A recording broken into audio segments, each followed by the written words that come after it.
Meu abraço e meu boa noite para você que está aí conectado para participar dessa semana jovem, que será uma semana de estudo da palavra de Deus, de oração e de louvor. Essa semana será uma bênção. Fique aí ligadinho, recebendo o link todo dia no grupo da sua igreja e você vai ser muito abençoado.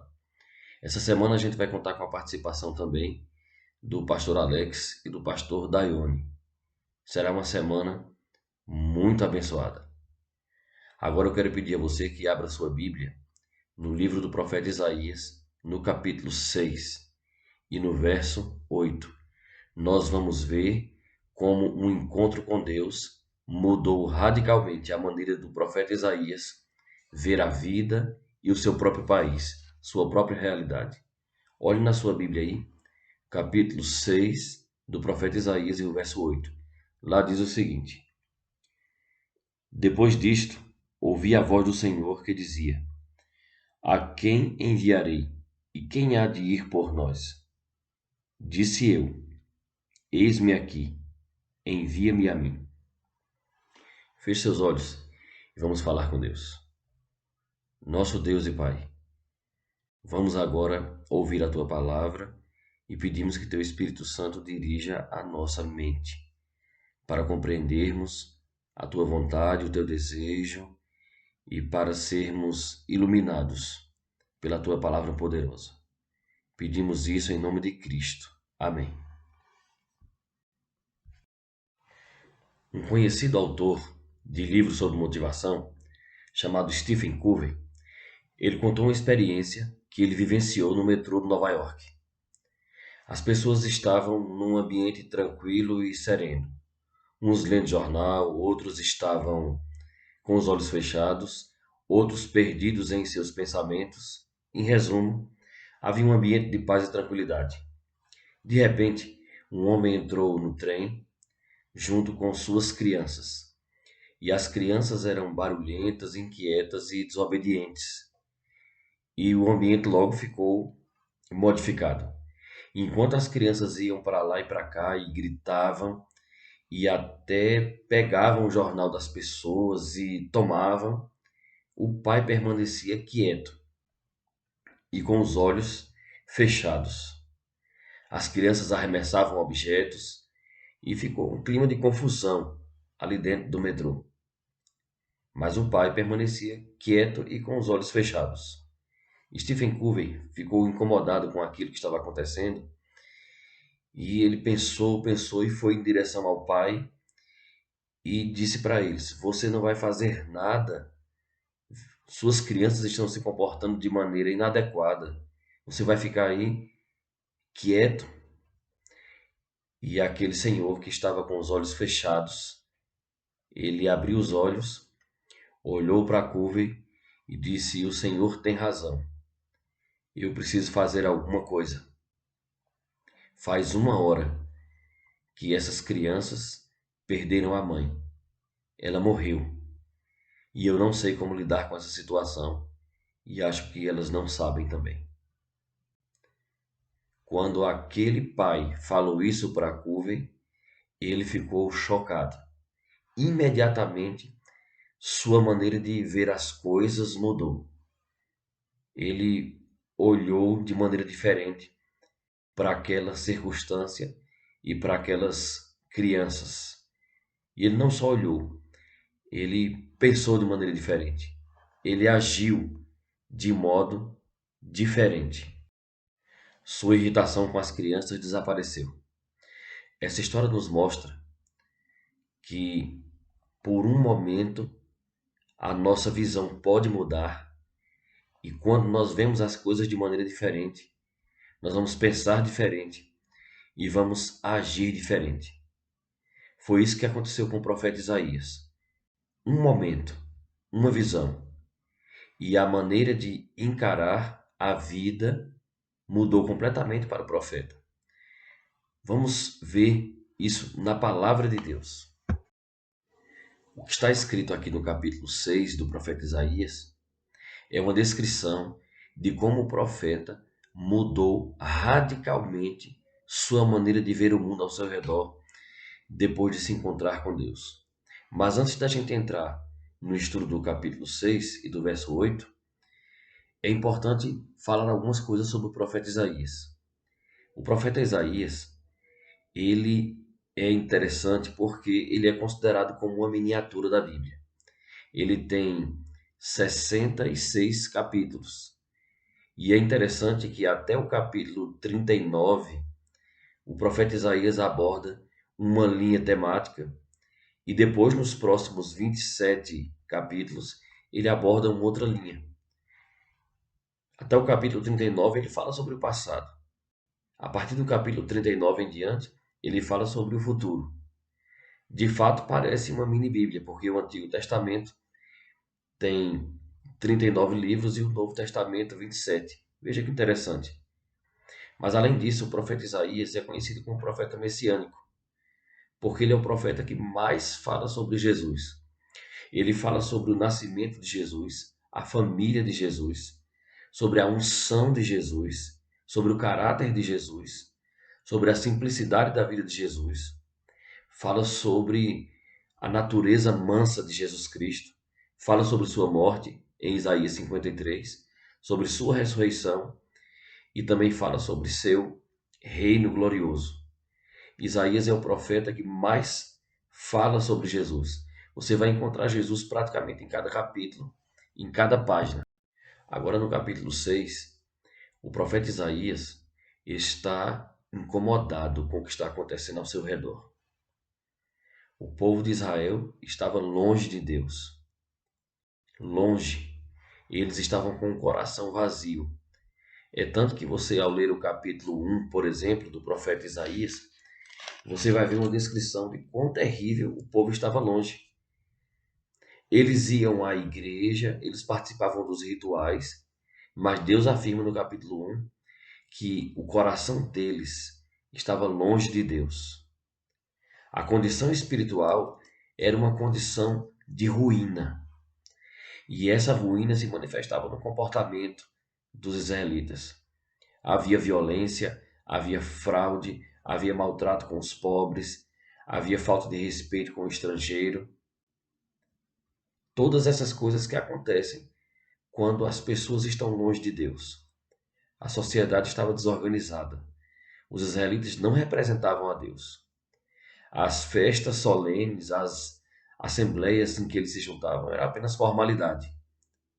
De fato, eles estavam com o coração muito distante de Deus e das coisas espirituais. O profeta estava triste em relação à condição do povo de Deus e ele decidiu ir ao templo para conversar com Deus. E foi justamente aí, quando ele foi ao templo para conversar com Deus, no auge de sua angústia, ele teve uma visão especial de Deus. Olha para o texto bíblico, verso 1 do capítulo 6. No ano da morte do rei Uzias, eu vi o Senhor. Veja que coisa linda. Assentado sobre um alto e sublime trono, e as abas de suas vestes enchiam o templo. Serafins estavam por cima dele. Cada um tinha 6 asas. Com 2 cobriam o rosto, e com 2 cobriam os pés, e com 2 voavam. E clamavam uns para os outros, dizendo: Santo, Santo, Santo é o Senhor dos exércitos. Toda a terra está cheia de sua glória. As bases do limiar se moveram à voz do que chamava, e a casa se encheu de fumaça. E aí Isaías teve uma reação. Nessa visão de Deus, Isaías reagiu imediatamente. E eu quero falar com você sobre essa reação. Na verdade, esse encontro com Deus ele trouxe consequências tremendas para a vida do profeta Isaías.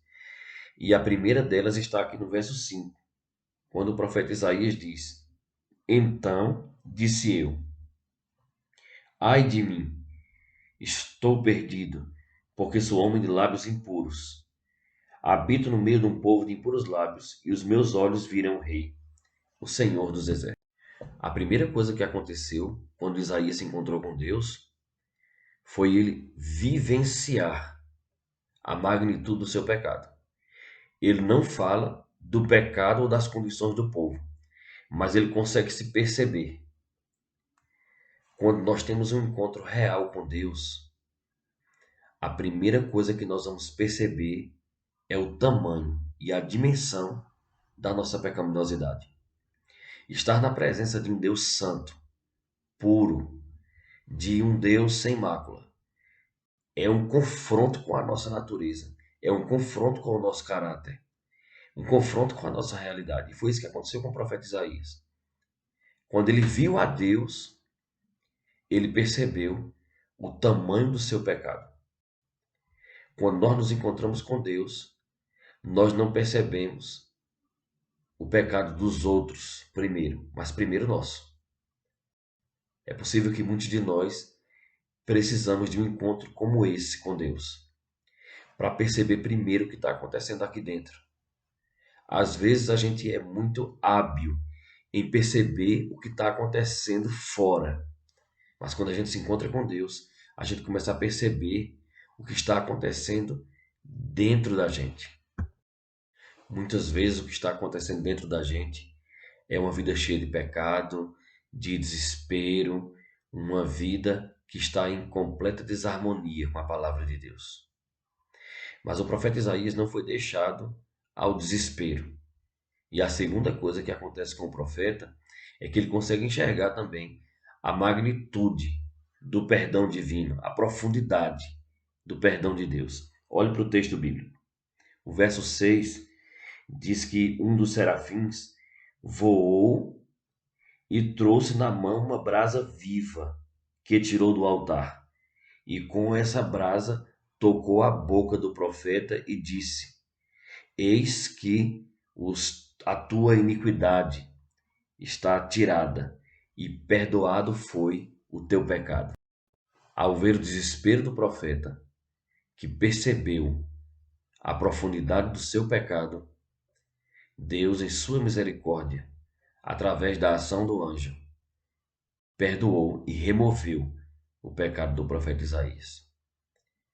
Quando um pecador procura a Deus com arrependimento sincero, com uma confissão definitiva, se apresentando a Deus como é, Deus não deixa o pecador no desespero. Deus não deixa o pecador na angústia. Ele perdoa o pecado. Ele remove a culpa.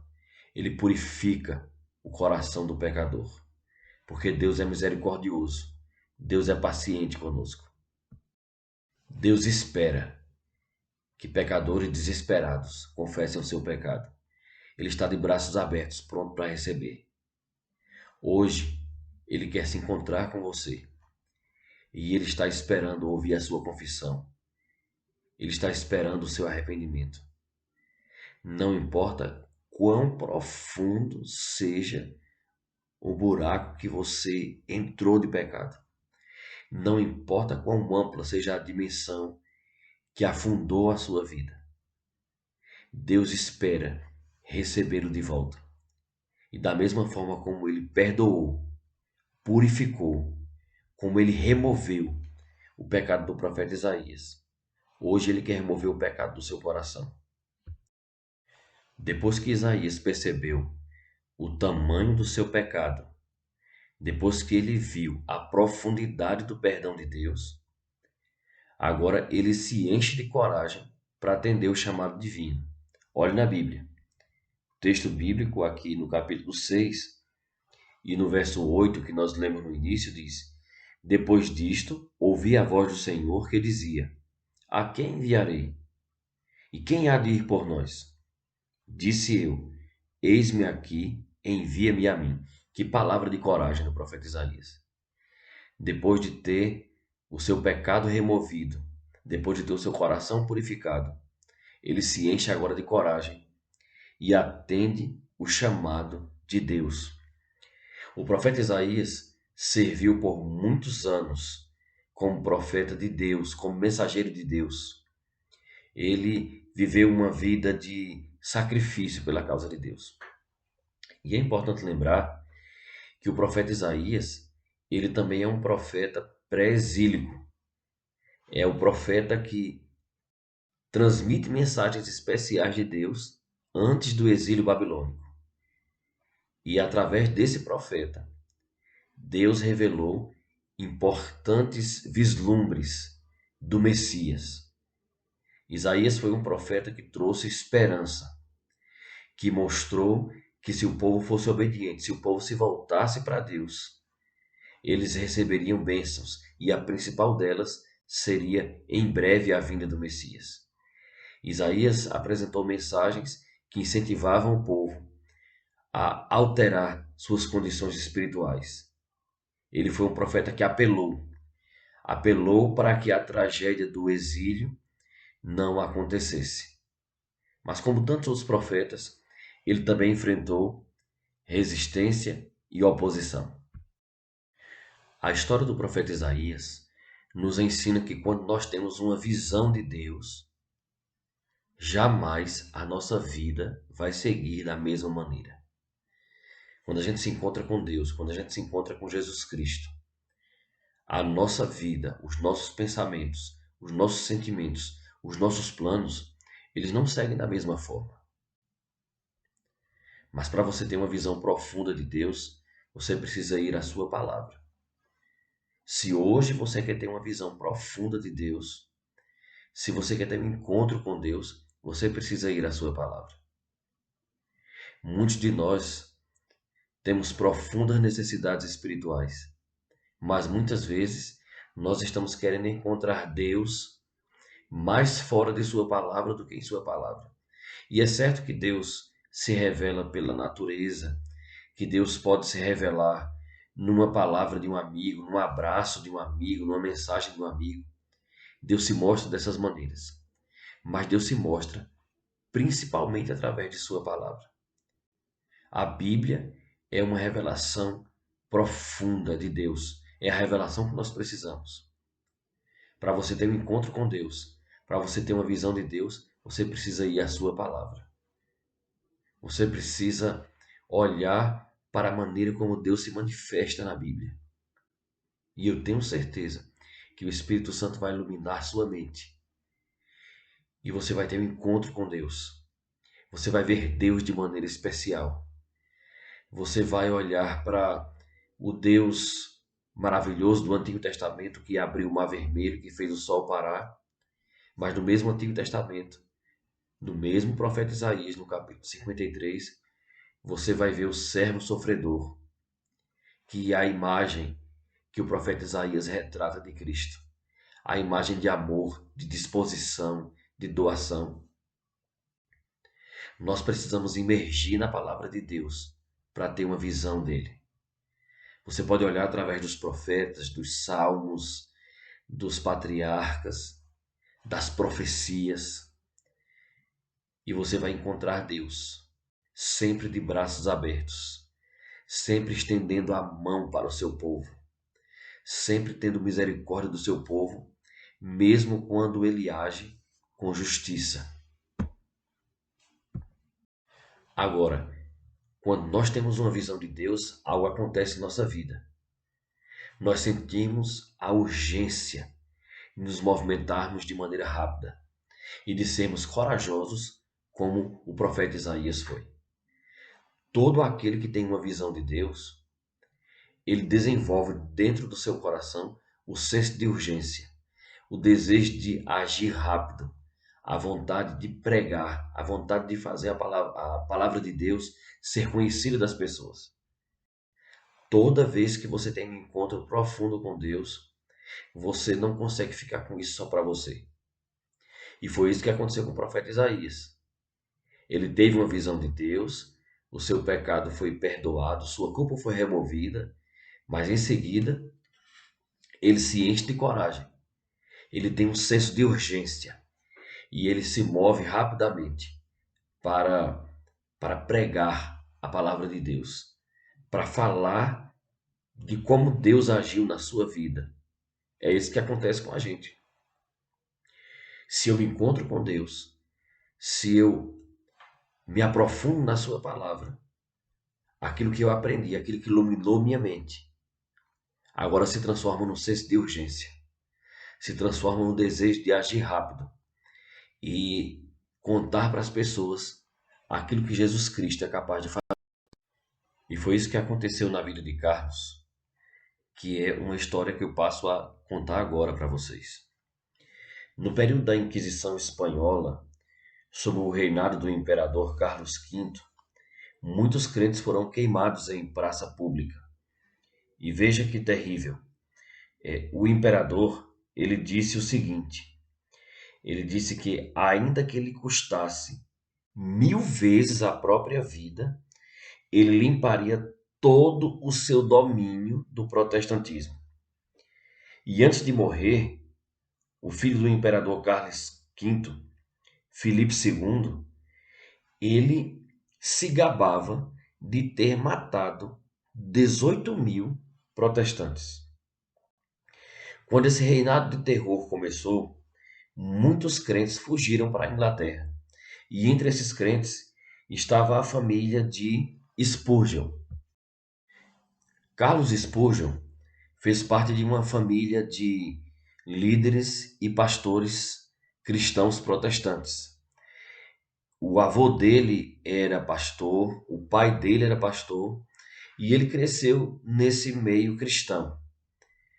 Mas ele ainda não tinha experimentado a transformação oferecida por Cristo na sua vida. E ele ia para a igreja, às vezes, meio desanimado, sem acreditar muito naquelas coisas que ele ouvia. Apesar dele ter tido acesso a uma boa literatura cristã, ele não acreditava muito na sua experiência de salvação e ele era um crente frio, desanimado. Ele não experimentava essa transformação, esse calor, esse fervor que nós experimentamos ao nos aproximar de Cristo. Uma certa noite ele foi à igreja e alguém estava pregando e esse pregador ele não era muito habilidoso. Então a única coisa que o pregador soube fazer foi ler um texto. E ele leu um texto justamente do profeta Isaías, que está no capítulo 45, no verso 22. E diz assim: Olhai para mim e sede salvos, todos os moradores da terra. E ele só sabia repetir esse texto: Olhai para mim e sede salvos. Ele ainda dizia: não é necessário mover um dedo, você só precisa olhar para Deus. Só precisa olhar para Deus e ser salvo. E de repente, aquele sapateiro simples que estava pregando olhou para o auditório e viu Carlos. E aí ele disse o seguinte: Moço, você parece um miserável. Você vai ser um infeliz a vida toda se você não obedecer. E Carlos ficou assim, paralisado. E aquele homem gritou ainda mais forte e disse: Moço, olhe para Jesus, olhe agora. E Carlos, assim, meio que espantado, continuou olhando e olhou até que, por fim, uma alegria fora do comum tomou conta da sua alma. Ele teve fé e se encontrou com Jesus ali, através daquela mensagem direta, daquele sapateiro sem habilidade para pregar. Naquele momento, Carlos deixou de ser um participante nominal da igreja e tornou-se um verdadeiro servo de Deus. Aos 16 anos, ele começou a pregar. E ele começou a pregar numa igreja que tinha apenas 40 membros. Em 2 anos, essa igreja passou a ter 100 membros. E ele começou a ficar conhecido por sua apresentação do plano da salvação, do amor de Jesus. Mais tarde, Carlos foi para Londres e se tornou um pregador tão conhecido que ele era denominado o príncipe dos pregadores. Milhares de pessoas assistiam suas reuniões. Existem relatos de 1.000, 3.000 pessoas, 10.000 pessoas assistindo suas reuniões. Por isso que ele ficou conhecido como o príncipe dos pregadores. E embora ele tenha gastado toda a sua vida pregando o evangelho, ele ainda teve tempo de escrever. Carlos escreveu 135 volumes de comentários bíblicos. de livros a respeito de temas cristãos. Eu fico olhando para a vida de Carlos Spurgeon e pensando, bom, ele estava ali na igreja e atendeu um apelo. Ele teve uma visão especial de Deus. E em seguida teve coragem e fez a vontade de Deus. E se tornou um instrumento nas mãos de Deus. Talvez seja isso aquilo que nós precisamos hoje. Olhar profundamente para Cristo. Demorar nossos olhos em Jesus. Para que Ele nos transforme. Para que Ele remova a nossa culpa. Para que Ele nos purifique do nosso pecado. E para que através do seu Espírito Santo, Ele nos encha de coragem.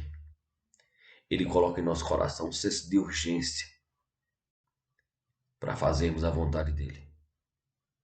Chegou a hora de aceitarmos ter essa visão de Deus. Chegou a hora de olharmos para a palavra de Deus e nos deixar ser levados pelo olhar de Jesus. Assim como aquele sapateiro sem habilidades para pregar disse para Spurgeon naquela noite: olhem para Deus e sejam transformados. Eu posso dizer para vocês nessa noite: não olhem para as coisas que estão ao seu redor. Não olhem para as revoltas sociais, para os movimentos políticos. Não olhem para os pecados dos outros, mas olhem para Jesus. É muito fácil a gente se distrair com o que está acontecendo ao nosso redor, com o que as pessoas falam, com o que as pessoas dizem, com as notícias, com as discussões teológicas, com as especulações. Mas todas essas coisas devem ser deixadas de lado. E nós precisamos ter o olhar fixo em Jesus, porque é através dele que nós podemos ser transformados. Olha o que diz o profeta Isaías, no capítulo 45 e no verso 22. Olhai para mim e sede salvos, todos os confins da terra. Deus está dizendo isso nessa noite para você que está conectado nessa reunião. Olhe para mim e seja salvo.